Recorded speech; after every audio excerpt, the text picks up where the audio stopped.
Le parcours il est long puisqu'il démarre effectivement de mes dernières fonctions qui étaient chercheur à l'Institut Pasteur, et comme j'ai réalisé que la biologie notamment et la science globalement détruisait la vie sur Terre et la biodiversité, et que ce n'était pas franchement la raison pour laquelle je faisais de la recherche, j'ai arrêté et je me suis consacré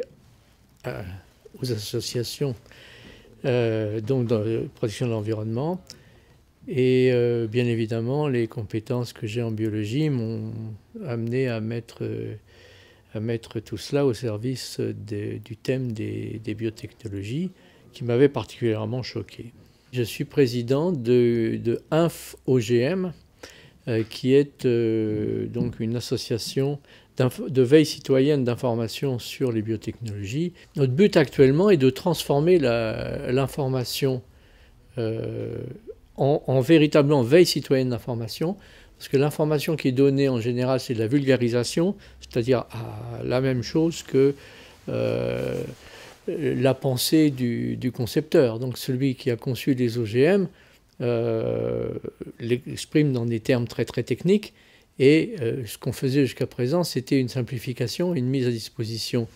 du public, mais dans le même cadre. Donc finalement, on ne faisait que renfoncer le clou.